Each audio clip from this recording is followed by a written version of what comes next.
Shri Gurubhyo Namaha, and welcome to the Sri Vidya Temple's online classes in chanting. Today we're going to be starting the learning of a stotram known as Adityahrudaya stotram.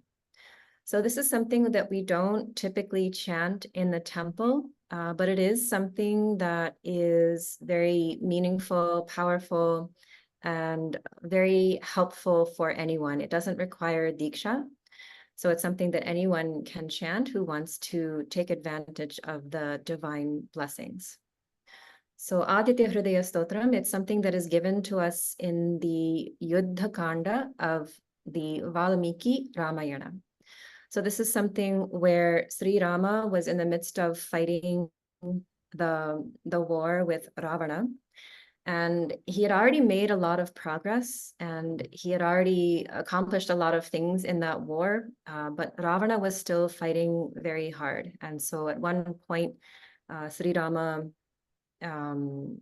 was feeling a bit anxious or hesitating. And of course, he's a divine personality, the divine incarnation. So this is not something that's really related to him, but is more for the benefit of humanity. It's really to benefit all of us that he was going through that lila. But at that critical point, when there was a pause in the fighting, Sri Agastya Maharishi came to him and revealed to him this Adityahrudayam. And the purpose of giving that to him was that he would be able to get the blessings of Lord Surya or Surya Bhagavan, the sun, to have courage and confidence and sort of a more positive attitude to go out and fight the battle and win the battle. So, and that's what happened. So this is really the significance of Adityahrudayam. It's something that can be chanted whenever we're feeling a bit disappointed or with lower energy, maybe some depression or anxiety, lack of confidence, or any challenges coming like a court case or some challenge in our job, our profession. All of these are times when we can chant this stotram. It can also just be chanted for divine solar blessings, even if if everything is going okay, nothing is going wrong, but we can definitely still chant that for blessings. And one other thing I'll mention is that Paramacharya or Sri Kanchi Mahaparivar has mentioned that this is something with a very potent mantra shakti and something that brings very powerful divine blessings, especially when we're feeling in that sort of dejected or discouraged mode. And he highlighted 7 shlokas in particular. So we're going to learn the full stotram, but I will also point out the, I believe it's 7 critical shlokas that can be chanted by themselves in case anyone doesn't have that much time. All right, so first what I'll do is I will share my screen.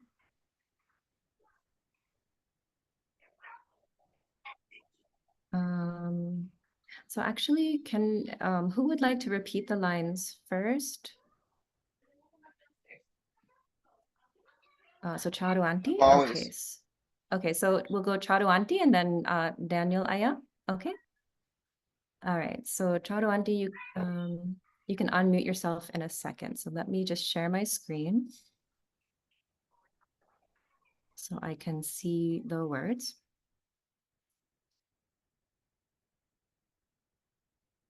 Okay. All right, so hopefully you can all see the words there. So first I'll start with the Ganapati prayer and then we'll start with the Adityahrudayam. One second.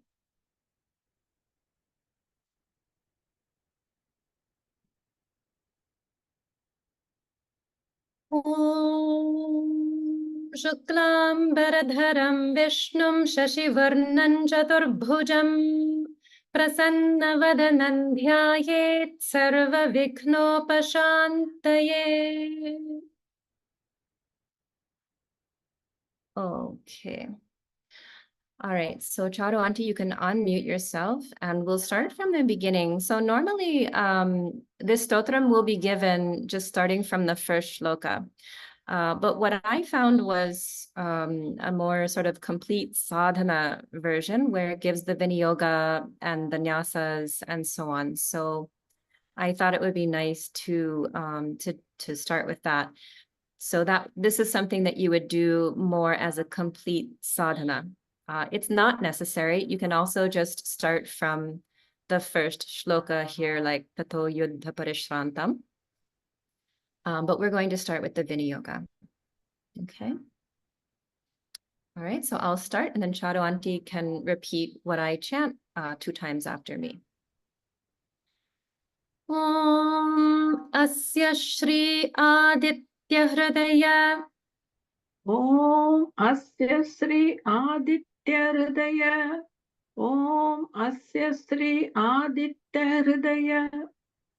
Stotra Mantrasya. Stotra Mantrasya. Stotra Mantrasya. Shri Agastya Rishihi. Sri Agastya Rishihi. One more time. Sri Agastya Rishihi. Good.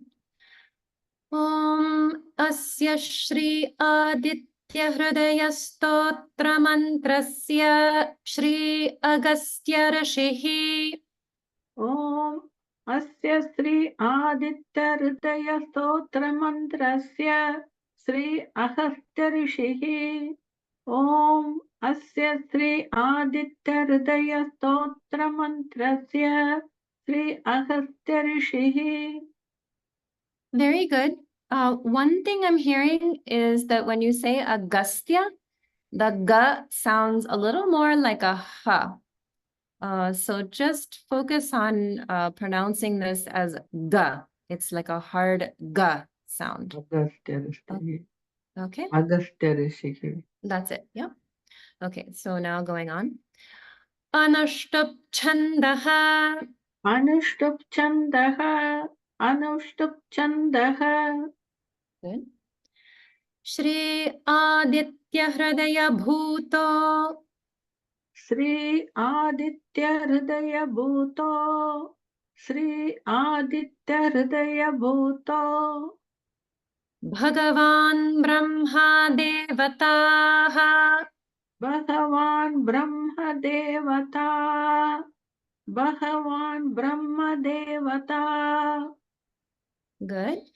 Just notice that Devata has a visarga at the end, so it would be Devataha. Okay, so let's do the whole line. Shri Adityahrudaya Bhuto Bhagavan Brahma Devataha. Sri Adityahrudaya Bhuto Bhagavan Brahma Devataha. Sri Adityahrudaya Bhuto Bhagavan Brahma Devataha. Good. Om Bijam. Om Bijam. Om Bijam. Rashmi Materiti. Rashmi Materiti. Rashmi Materiti. Rashmi Materiti Shaktihi. Rashmi Materiti Shaktihi. Rashmi Materiti Shaktihi. Good. Om Tat Savitu. Om Tat Savitu. Om Tat Savitu. Om Tat Saviturityadi. Om Tat Saviturityadi. Om Tat Saviturityadi. Gayatri Kilakam. Gayatri Kilakam. Gayatri Kilakam. Good. Om Tat Saviturityadi Gayatri Kilakam. Om Tat Saviturityadi Gayatri Kilakam. Om Tat Saviturityadi Gayatri Kilakam. Good. Nirastashesha Vignataya. Nirastasesha Vignataya. Nirastasesha Vignataya. Good. And in this word, we have a mahaprana, gha, combined with na. So this one is definitely one of the more challenging sounds to pronounce, but we want to practice that. So it sounds like gna, gna. Okay. All right. So going on. Brahma Vidya Siddhau. Brahma Vidya Siddhau. Brahma Vidya Siddhau. Sarvatra Jaya Siddhau. Sarvatra Jaya Siddhau. Sarvatra Jaya Siddhau. Cha Viniyogaha. Cha Viniyogaha. Cha Viniyogaha. Now let's try the whole line. Nirastashesha Vighnataya Brahma Vidya Siddhau Sarvatra Jaya Siddhau Cha Viniyogaha. Nirastasesha Vignataya Brahma Vidya Siddhau Sarvatra Jaya Siddhau Cha Viniyogaha.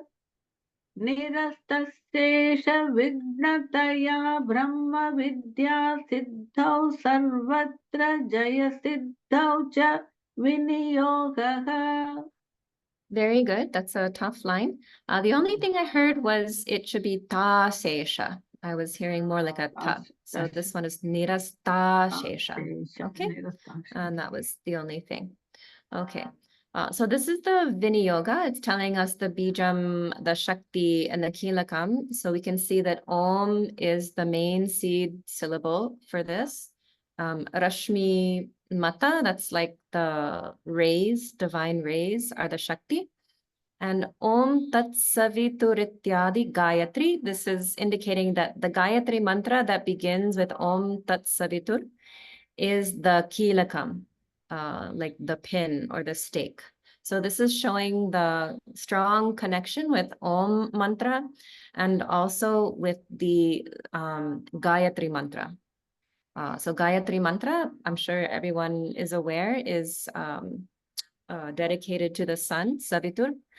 And this Adityahrudayam is very connected with that energy of that mantra as well.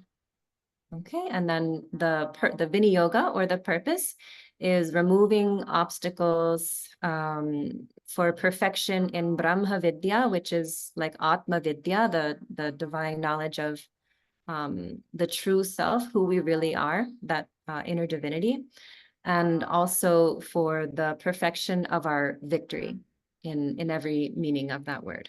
Okay, so now we'll go on to the Rishi Nyasa. So this is a nyasa that's done that is honoring the Rishi, who is the one who has brought us this stotram. The chandas, the meter that it's in, who is the devata that we're focusing on. Again, the seed, the shakti, and the kilakam. So this is the nyasam that we're doing now. Okay, so we'll just do this quickly. Om Agastya-rishaye namaha shirasi. Om Agastya-rishaye namaha shirasi.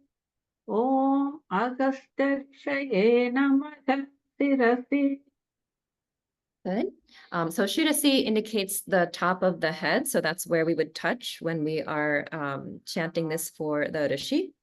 Next line. Anushtup chandase namaha mukhe. Anushtup chandase namaha mukhe. Anushtup chandase namaha mukhe. Good. So mukhe refers to either the mouth or the whole face. You can also touch the nose when you're chanting for the chandas. So the chandas is honored in the nose or the mouth because that's where the breath is happening. And breath is connected very strongly with the meter of a stotram or a mantra. Okay, next line. Adityahrudayam bhutam Adityahrudaya bhuta, Adityahrudaya bhuta. Okay, just remember this is bhuta, mahaprana, bhu instead of bhu. Okay, so next part. Brahmadevataye namaha hridi. Brahmadevataye namaha hridi. Brahmadevataye namaha hridi. Good, now the whole line. Adityahrudaya bhuta brahmadevataye namaha hridi. Adityahrudaya bhuta Brahmadevataye namaha hridi. Adityahrudaya bhuta Brahmadevataye namaha hridi. Good. And hridi refers to the heart. So for the devata, we can touch the heart for this part of the nyasam. Okay, next line. Om bijaya namaha guhye. Om Bijaya Namaha Kuhye. Om Bijaya Namaha Kuhye. Good. Just notice that this is bijaya, not bijaye. Bijaya. Bijaya namaha. Okay. Bijaya Namaha Kuhye. And guhye means hidden or secret, and this is referring to the organs of procreation. So that's the region for honoring the seed syllable. Okay, next line. Rashmimate shaktaye namaha padayoho. Rashmi Mate Shaktaye Namaha Padayoh. Rashmi Mate Shaktaye Namaha Padayoh. Good. Just keep in mind it's padayoho. Padayoho. Okay, because of the visarga here. So padayoho refers to the feet. So we can just touch our feet when we chant this part of the nyasam. All right, now the next line. Om tat saviturityadi. Om Tat Saviturityadi. Om Tat Saviturityadi. Gayatre kilakaya namaha nabhau. Gayatri Kilakaya Namaha Nabhao. Gayatri Kilakaya Namaha Nabhao. Om tatsaviturityadi gayatri kilakaya namaha nabhau. Om Tat Saviturityadi Gayatri Kilakaya Namaha Nabhao. Om Tat Saviturityadi Gayatri Kilakaya Namaha Nabhao. Good. And nabhau refers to the belly button. So that's, or the navel, that's where we can touch for this part of the nyasam. And last line. Viniyogaya namaha sarvange. Viniyogaya Namaha Sarvange. Viniyogaya Namaha Sarvange. Good. So the Viniyoga, or the purpose, the application, Sarvange refers to all the limbs. So you can just make a sort of a sweeping motion from head to foot. Okay, so that's the Rishi Nyasa. So maybe what we can do now is we can have Daniel unmute himself and chant the next lines. I'm just going to check if there were any questions. Okay, so just asking about the PDFs, and that was posted. Okay, yes. So this stotram is available broadly all over the internet. But in a lot of places, like for example, sanskritdocuments.org, which is where I took this text from, A lot of the lines are just all one word, and it's very challenging, even for myself. So I took that and I based this document on that, but I added hyphens in a lot of places. And so I've done that to make it a little bit easier for us to go through. But it is based on the version in sanskritdocuments.org. Okay, so we'll go on with Karanyasa. So this is doing the fingers. All right. Om Rashmimate Angashtabhyan Namaha. Daniel, Aya, are you unmuted? Oh, yes, I had a little technical difficulty. It's working now. Okay, great. Okay, so I'll chant the line again. Rashmimate. Okay, go ahead, please. Om Rashmimate Angushtabhyan Namaha. Om Rashmimate Angushtabhyan Namaha. Good. Om Samudyate Tarchanebhyan Namaha. Om Samudyate Tarjanibhyam Namaha. Om Samudyate Tarjanibhyam Namaha. Good. And I'm assuming that most people are familiar with doing a karanyasa, which is for the fingers. If not, I'm sure you can find the details somewhere on YouTube. But Angushtabhyam is referring to the thumbs. Tarjanibhyam is referring to the pointing fingers or the four fingers. Okay, now the next line. Om Devasura Namaskrutaya Madhyamabhyan Namaha. Om Devasura Namaskritaya Madhyamabhyam Namaha. Om Devasura Namaskritaya Madhyamabhyam Namaha. Very good. Just this word, Namaskrutaya. Namaskritaya. Namaskritaya.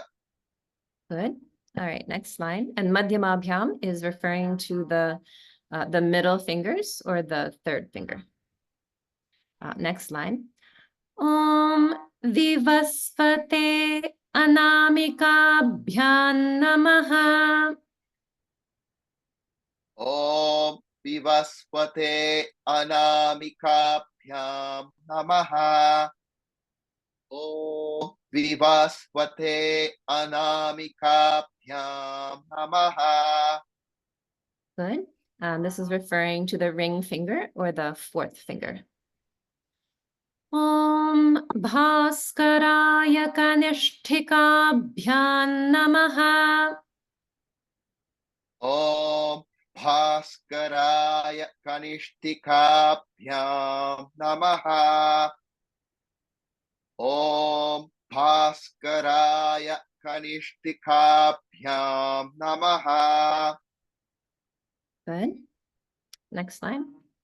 Sorry, Kanishtikabhyam is referring to the pinky fingers or the last little finger. Om Bhuvaneshwaraya Karatala Karaprashtabhyan Namaha. Om Bhuvaneshwaraya Karatarakara Prishtabhyam Namaha. Om Bhuvaneshwaraya Karatarakara Prishtabhyam Namaha. Good. And so for Karatala Karaprashtabhyam, that's referring to the fronts and the backs of the hands. So for this part, we just rub our hands over each other palms and then the back sides of the hands. Okay, so then the next part is the Hridayadi Sharanga Nyasa. So the nyasa beginning with the heart. This is repeating the same terms. It's just adding in the different parts of this nyasam. So I think I'm just going to chant this once through because I think people will be familiar with that. So Daniel, if you can just mute yourself for this one part. And I'll just chant the whole thing.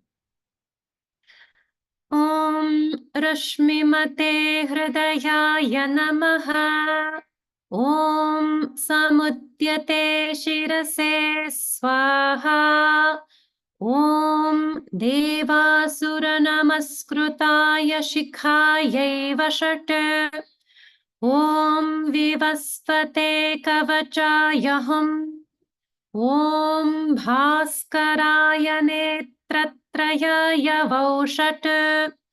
Om Bhuvaneshwaraya Astraya Phat. Okay, so just as a review, but again, most people will already be familiar with this, or you can find an explanation video on YouTube. This is Hridayaya is referring to touching the heart. Shirase Swaha, you would touch the sort of the top of the head. Shikhaye Vashat, you're touching the top back part of the head. Kavachaya Hum, you cross your arms and touch your shoulders and arms. Netra Trayaya Vaushata, you use the 3 fingers of your right hand to touch the 2 physical eyes and also the 3rd eye. Astraya Phat, you would clap your right hand on your left hand 3 times. Okay, so that's the basic idea of that nyasa. All right, so now this dhyanam, this shloka wasn't included in sanskritdocuments.org, but I did see this in another version, so I thought it would be nice to add this in. So this is not in Anushtup Chandas, so it'll just be a slightly different tune. So Daniel, if you can unmute yourself, and we'll do the dhyanam. Namasavitre jagadeka chakshuse.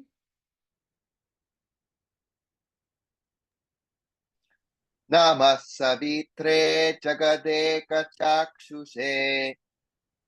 Namas.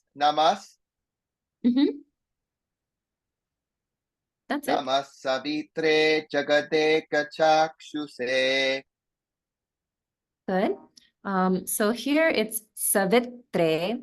The vi is a hrasva I sound, and then there's holding on the it. Savitre. All right. Now we'll do the. I'll just chant this one more time. Let me get my shruti back. Just 1 second.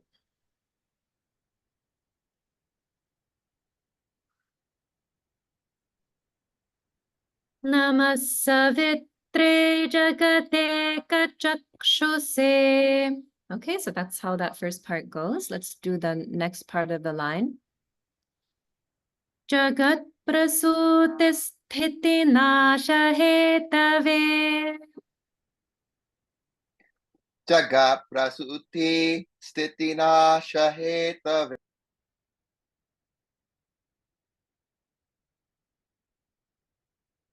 Can you do one more time? Okay, it looks like we might have, Daniel, I might be having some technical challenges. Okay, so can anyone else unmute themselves and chant the lines? I can do it, Surya Prabha. Okay, great. Thank you so Namaste, Ma. much. Namaste. All right, so let me start again from the first part.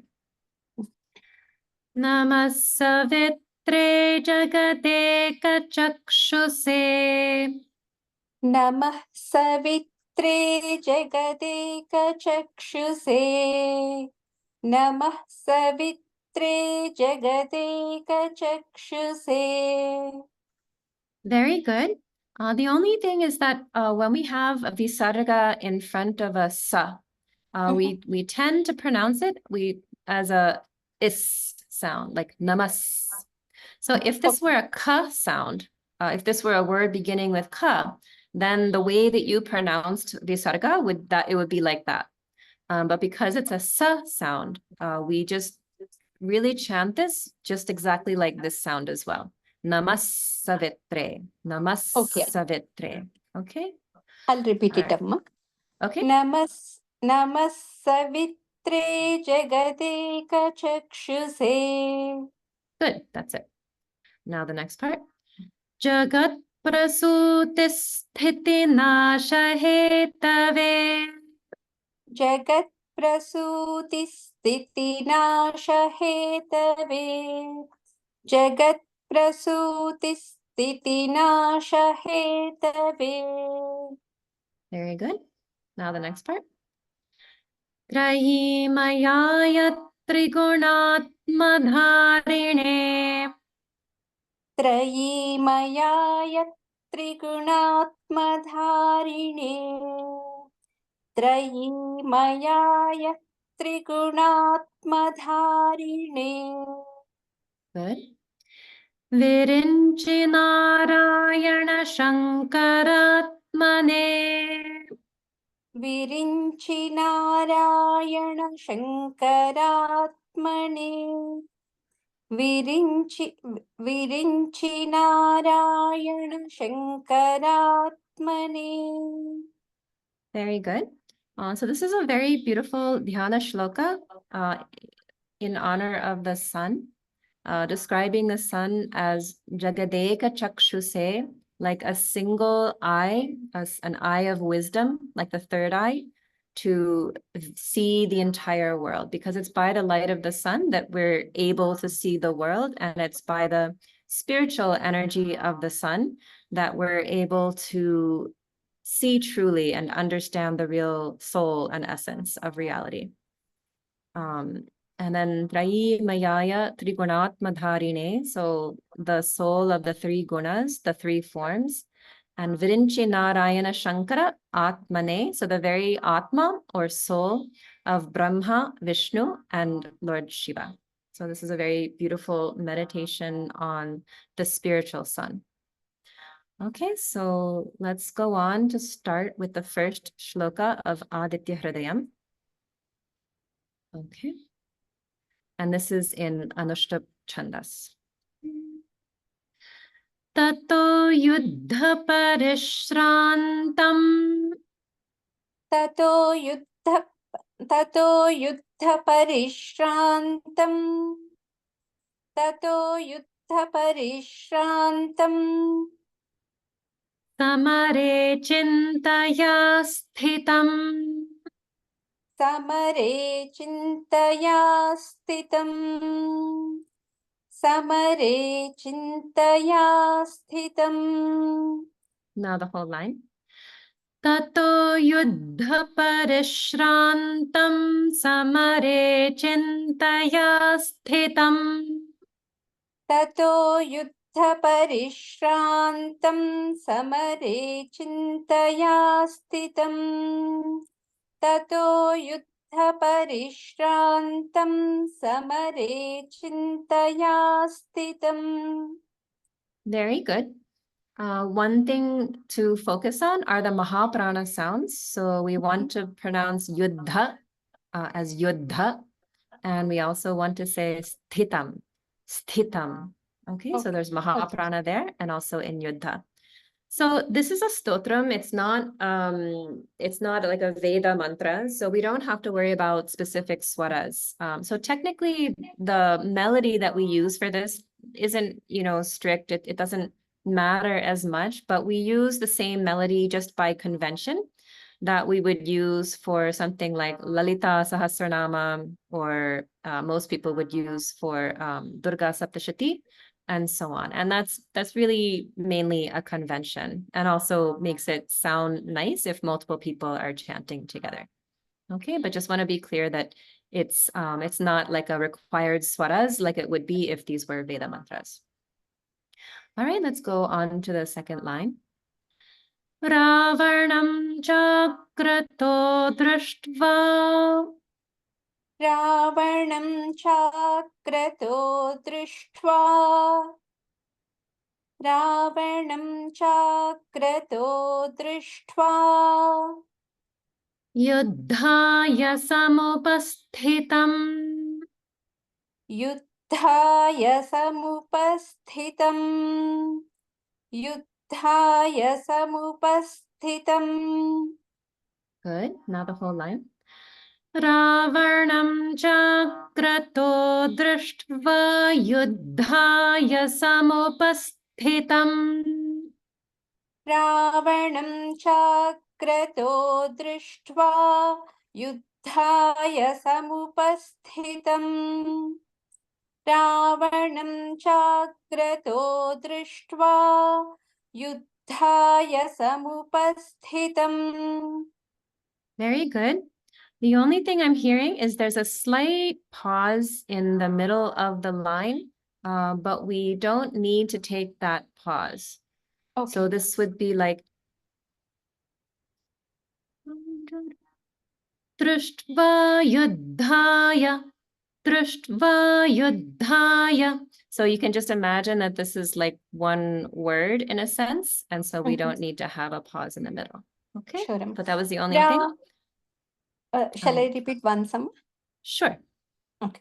रावणं चाक्रतो दृष्ट्वा युद्धाय समुपस्थितम् Very good. That's it. All right. So now the next line. Daivataishcha samagamya. दैवतैश्च समागम्य दैवतैश्च समागम्य Drashtumabhyagato ranam. द्रष्टुमभ्यागतो रणम् द्रष्टुमभ्यागतो रणम् Good. And when we join the two parts of the line, we're going to have holding in the middle of the line. Okay, so I'll chant it once.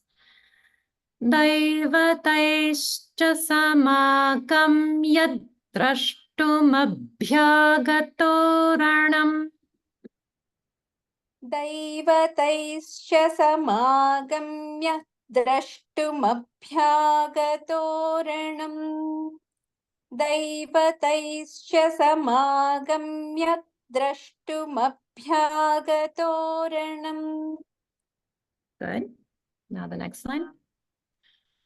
Upagamya bravidrama. उपागम्या ब्रवीद्राम उपागम्या ब्रवीद्राम Good. Now, technically, this is Ramam plus Agastyo. So we'll just imagine that we said Ramam, and I'll start from Agastyo. Agastyo Bhagavan Rishihi. अगस्त्यो भगवान् ऋषिः अगस्त्यो भगवान् ऋषिः Okay, so this one is tricky because this is Bhagavan plus Rishihi. But we're just going to imagine that this is all one word. And so we don't need to have any elongating here. So just imagine that it's like Bhagava plus Nrishihi.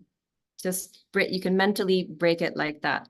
Bhagava Nrishihi, Bhagava Nrishihi. भगवान् ऋषिः भगवान् ऋषिः Okay, that's good. Let's do the whole line.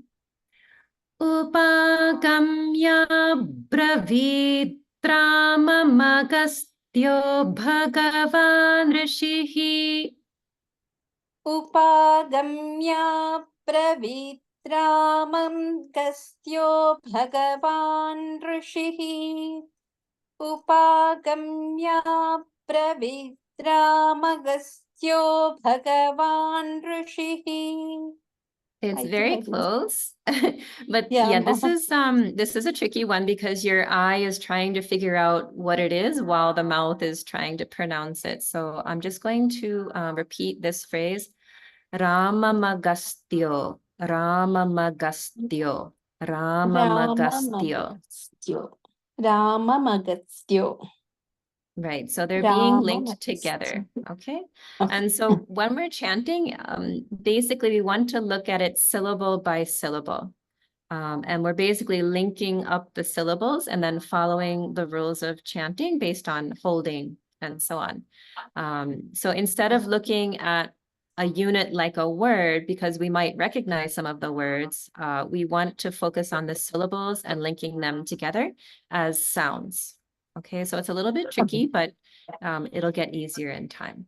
All right, so I'm going to chant this line. I'll chant it 2 times by myself so everyone can hear the flow. So you can just mute yourself for a second. Upagamya bravitramamagastyo bhagavan rishihi. Upagamya bravitramamagastyo bhagavan rishihi. Okay, so hopefully that's clear. All right, so let's go on to the 3rd shloka.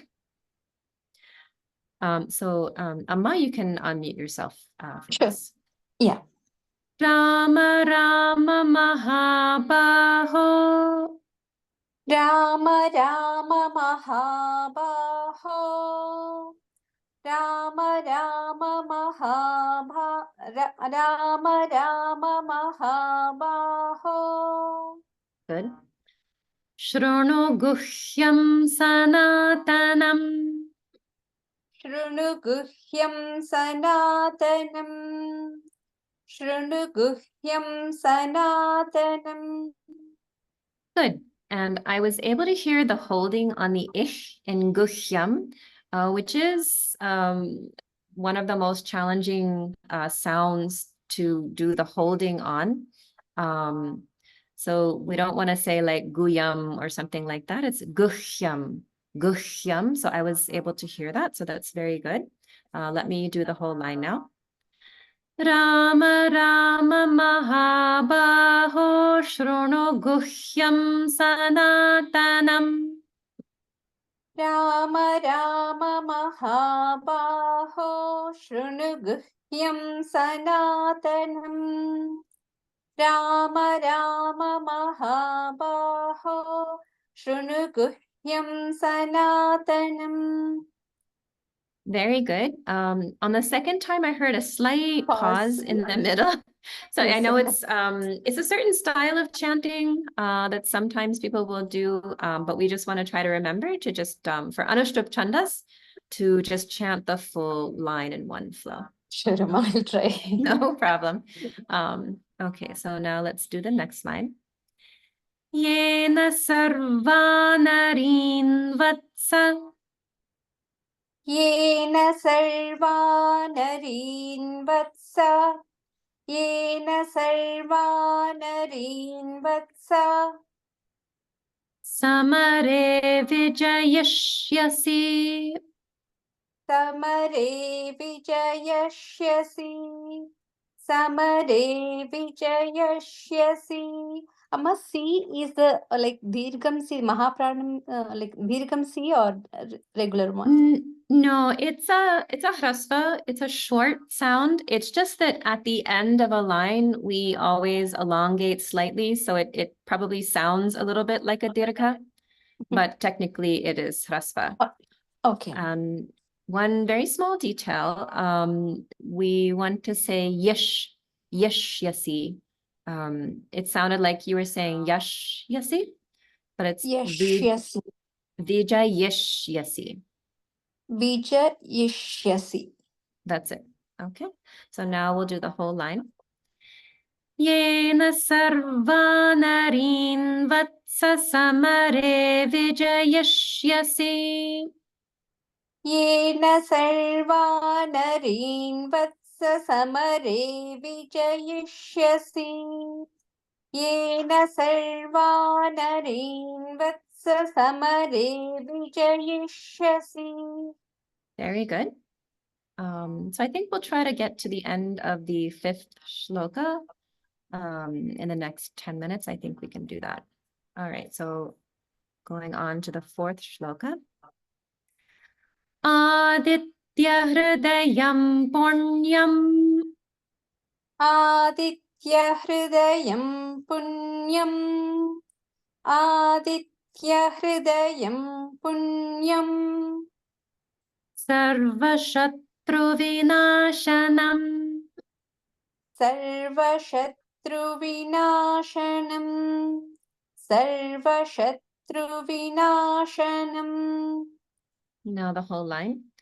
Adityahrudayam punyam sarvashatruvinashanam. Adityahrudayam punyam sarvashatruvinashanam. Adityahrudayam punyam sarvashatruvinashanam. Good. Now the next line. Jayavaham japen nitya. Jayavaham jape nityam.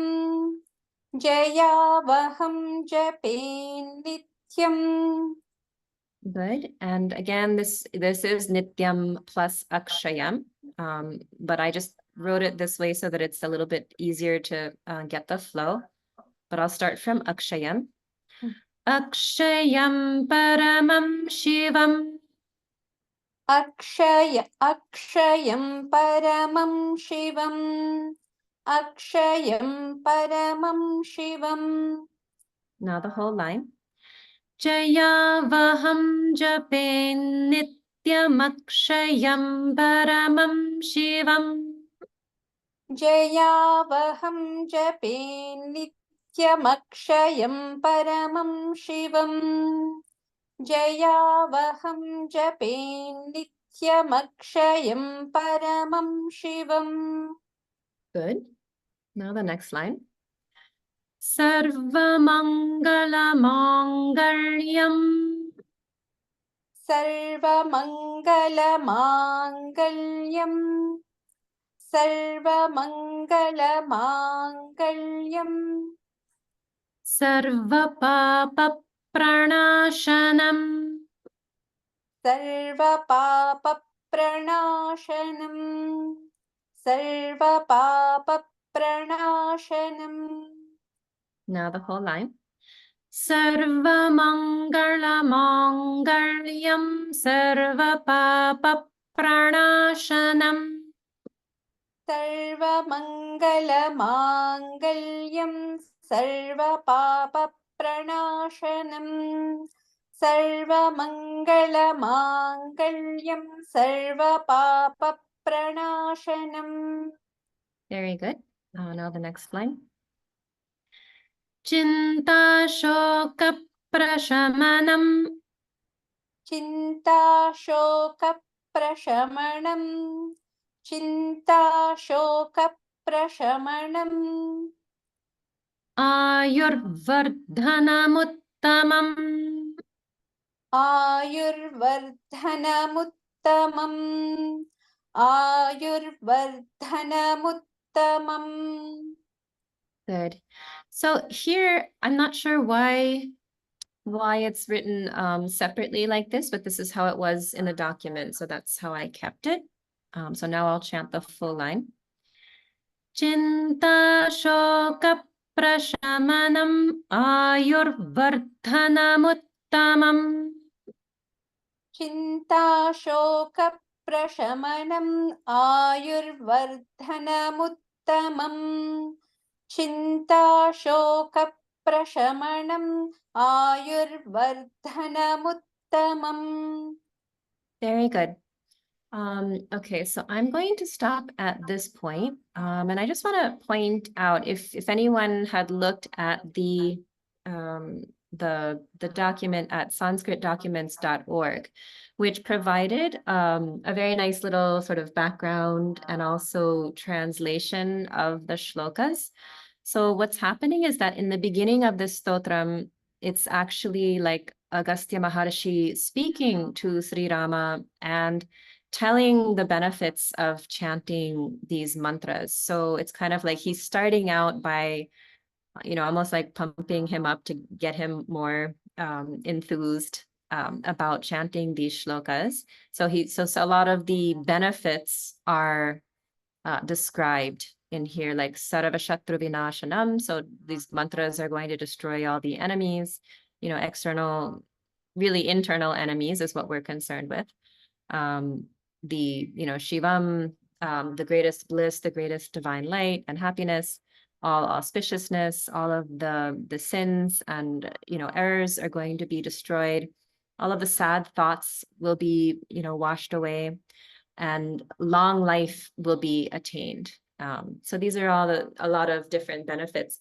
And then at the end as well, there's Palashruti, which is again going to say the benefits. So it's kind of like sandwiching the mantras with all of the benefits. And in a way, when you think about how these mantras are really designed to bring courage and enthusiasm and a more confident view, that's a very in some ways, it's more on a psychological level as well. So by listing out all the different benefits, it's kind of helping us psychologically in the beginning. So that's just something that I wanted to point out. I think what I'll do to end the class is I'll just go back to the beginning and I will chant once through everything that we did today. Okay, so I'll chant that by myself and you all can chant along. Om Asya Shri Adityahrudaya Stotra Mantrasya Shri Agastya Rashihi Anushtup Chandaha Shri Adityahrudaya Bhuto Bhagavan Brahma Devataha Om Bijam Rashmi Materiti Shaktihi Om Tatsaviturityadi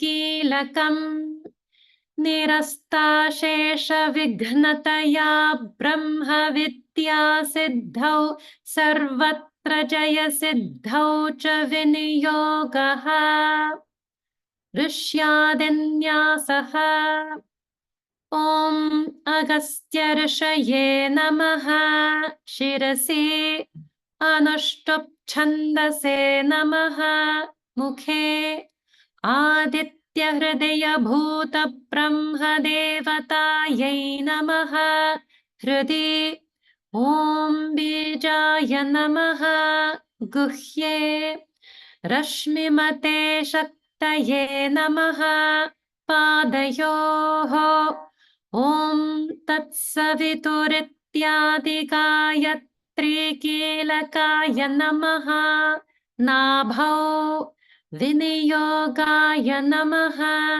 सर्वाङ्गे करन्यासः ॐ रश्मिमते अङ्गुष्ठाभ्यां नमः ॐ समुद्यते तर्जनीभ्यां नमः ॐ देवासुरनमस्कृताय मध्यमाभ्यां नमः ॐ विवस्वते अनामिकाभ्यां नमः ॐ भास्कराय कनिष्ठिकाभ्यां नमः ॐ भुवनेश्वराय करतलकरपृष्ठाभ्यां नमः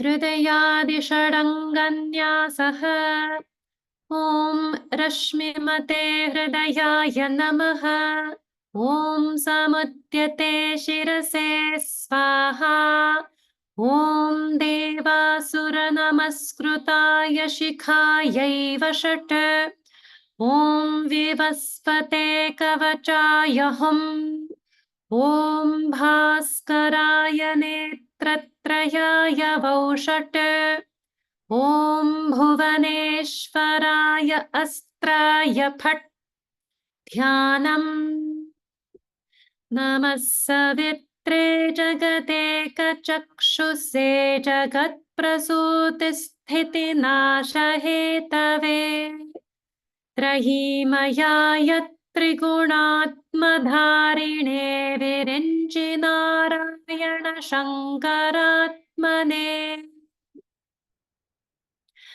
ततो युद्धपरिश्रान्तं समरे चिन्तया स्थितं रावणं चाग्रतो दृष्ट्वा युद्धाय समुपस्थितम् दैवतैश्च समागम्य द्रष्टुमभ्यागतो रणम् उपगम्य ब्रवीत् राममगस्त्यो भगवान् ऋषिः राम राम महाबाहो शृणु गुह्यं सनातनम् येन सर्वा नरीन् वत्स समरे विजयिष्यसि आदित्यहृदयं पुण्यं सर्वशत्रुविनाशनम् जयावहं जपे नित्यमक्षयं परमं शिवम् सर्वमङ्गलमाङ्गल्यं सर्वपापप्रणाशनम् चिन्ताशोकप्रशमनम् आयुर्वर्धनमुत्तमम्. Okay, so I'll stop sharing the screen. So does anyone have any questions for today's material? Okay, sounds like everyone is good. All right, so we will stop there for tonight and we'll continue next Sunday with from the 6th shloka. And also, by the way, today is Sunday. That's happens to be the day that we do the chanting classes, but Sunday is a very auspicious to chant this stotram, obviously, because it's the day of the sun. So Sunday is a very good day. And then, as I mentioned in the Telegram group, Makara Sankranti is another very good day of the entire year to chant this stotram. Okay, so Sri Gurubhyo Namaha. Thank you very much for joining, and we'll see you next time. Thank you.